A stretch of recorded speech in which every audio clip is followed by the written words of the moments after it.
Hi, good morning. My name is Naga, and today I'll be doing a case study on IoT protocol. So let's begin. So for the contents, I'll be sharing four things: describing four IoT protocols, describing the applications for all the four IoT protocols, analyze an attack choosing one of the IoT protocols, and finally, model an attack using threat modeling approach. So here's the IoT protocol model that was provided to us. I will be doing Bluetooth, MQTT, cellular, and Wi-Fi. So for Bluetooth, it's part of the network access layer, and it's essentially an IoT protocol that is widely used for short-range communication. It's able to transmit data without any cables over short distances. And Bluetooth as a whole is able to connect to multiple types of devices. MQTT. Now, this is a part of application layer, and it's short for message queuing telemetry transport. So, devices, or in this case, clients, they send and receive messages using a broker, and they also act as a publisher or a subscriber. So, the broker is in between the publisher and subscriber, and it handles all the communication between the publisher and subscriber. Cellular is a hybrid of network access layer as well as internet. So cellular is like networks such as 4G and 5G, and the data sent through the cellular protocol is actually encrypted. They also have high data rates, which means it's able to support IoT devices requiring faster data speeds. And finally, as a cellular protocol is able to connect to multiple IoT devices to the network. Finally, we have Wi-Fi, which is part of network access.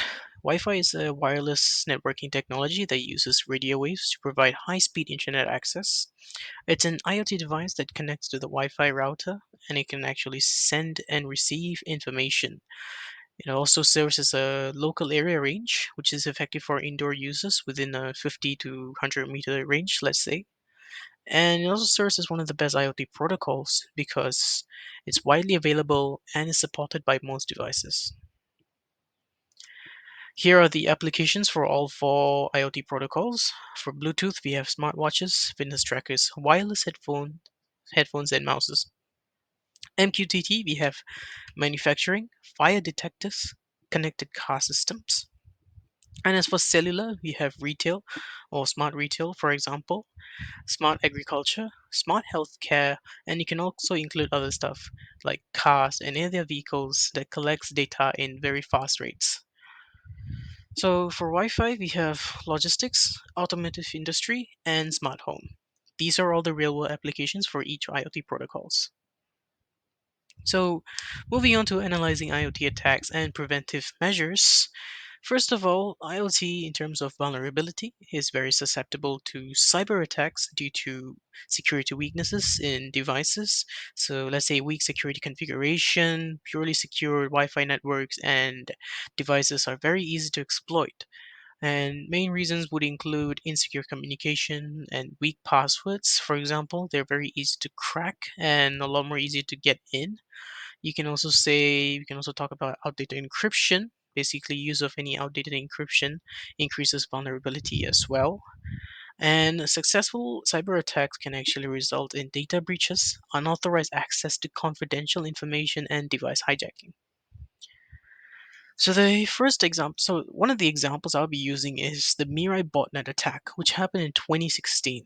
So to summarize it, an undergraduate individual was interested in exploiting distribution denial of service for profit and other reasons. So the hacker created a botnet code to hack into multiple cameras and networks. He was able to exploit passwords, both default and weak, and other sensitive information as well.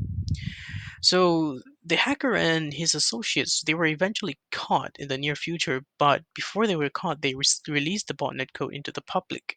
So hackers similar to him, they used the botnet code for malicious acts, and one example would be someone using it against DIN, which is a major internet infrastructure, which is a provider for major websites. So, for example, we could talk about Netflix.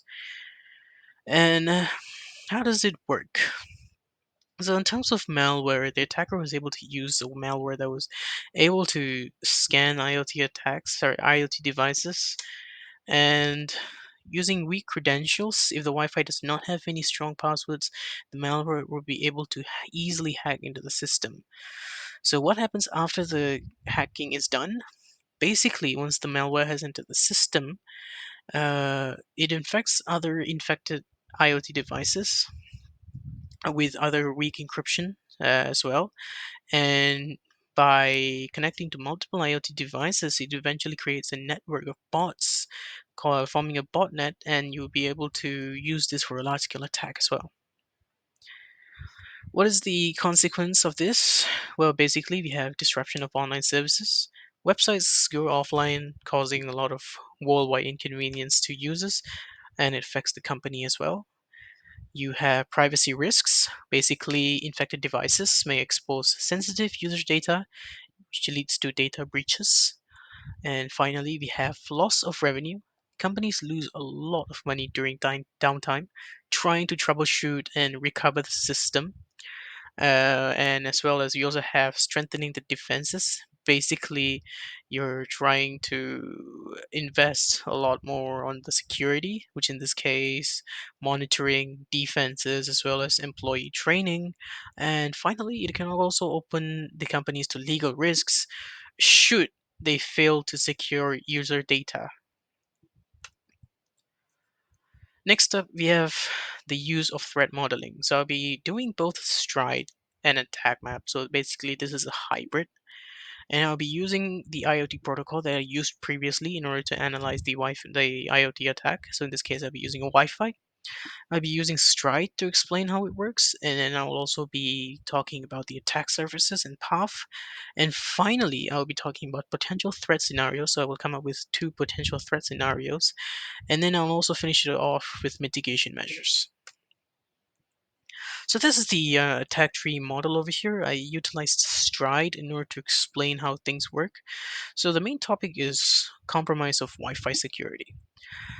And the attack methods are basically based on the stride. So, for example, spoofing means impersonating users or devices for access.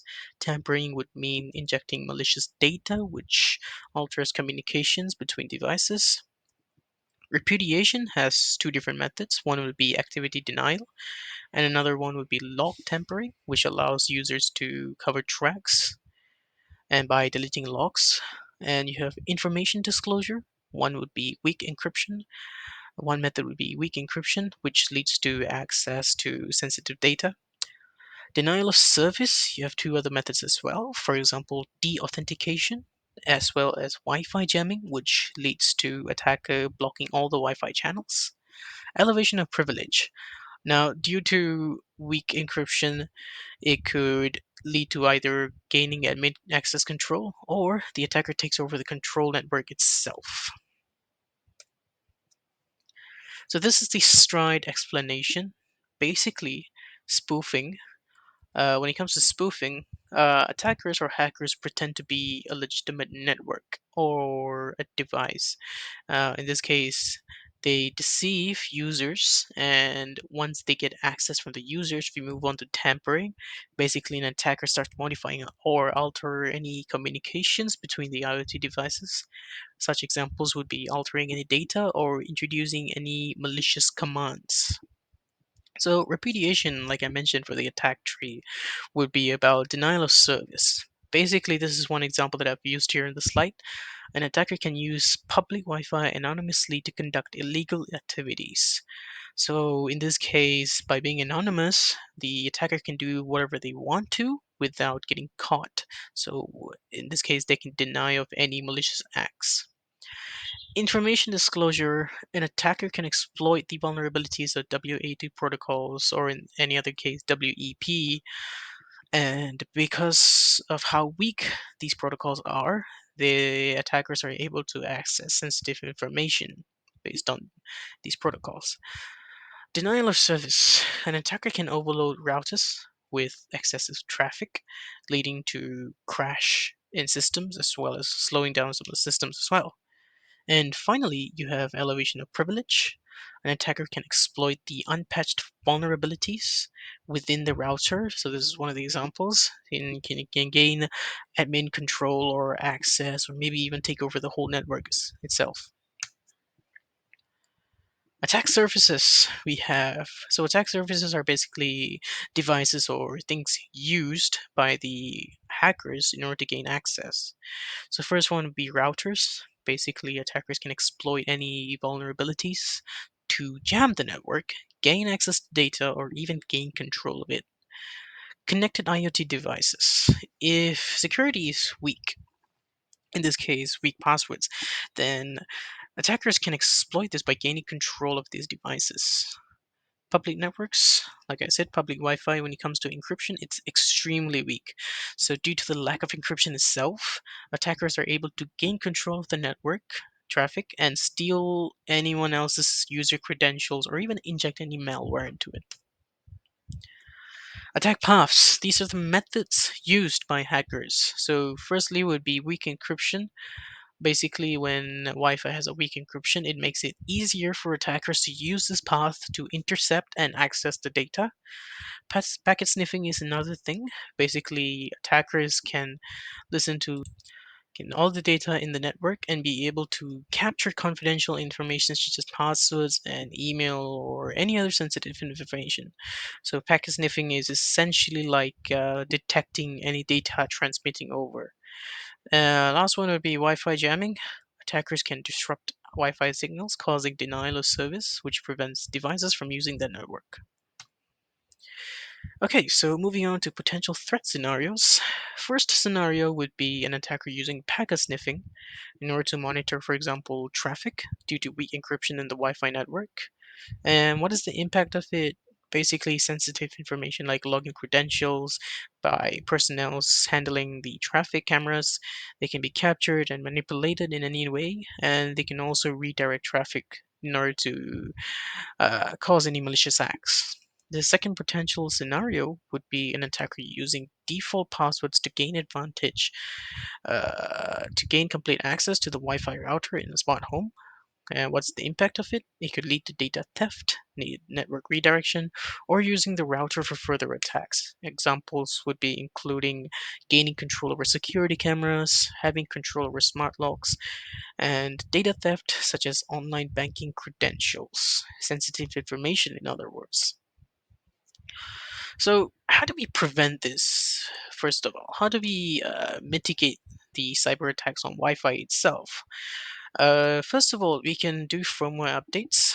Basically, if we don't update our security system regularly, the patches and the holes within the security itself, let's just call them bugs, now they can be utilized by the hackers in order to gain access to our information. So if you're able to regularly update our security, the bugs will be destroyed and will be reducing the vulnerabilities to multiple cyber attacks. For example, like I mentioned, botnet. Utilizing antivirus software, they basically recognize and protect our computer or any of the devices against most known viruses. And therefore, I think it's very important to keep up with the antivirus software as well. It's not just about installing them, but it's also about keeping up to date and looking at the parameters as well. Third one would be official password policy. Original passwords have a chance of being compromised. So one recommendation would be to please regularly change the password and change it to something that can be very difficult to crack. Last one would be to use a stronger Wi-Fi encryption. So in this case, WA2 and WEP, like I mentioned before, these protocols they have become weaker and more susceptible to cyber attacks. WPA3 is a very newly introduced protocol and it's a lot more secure than the other two I mentioned. So you can easily go to your settings in the Wi-Fi and then enable them, making it harder to access the Wi-Fi and thus protecting your sensitive information. Last recommendation will be more of a personal one. Basically, if you can adjust the Wi Fi coverage to the person's property, to your own home or your office, then other people won't have any access to it, which means attackers cannot access to the network as well. So that will be all for my presentation and the case study. I hope you have learned a lot of things, and I hope that was very understanding in terms of explaining all the concepts. Thank you for listening, and have a good day.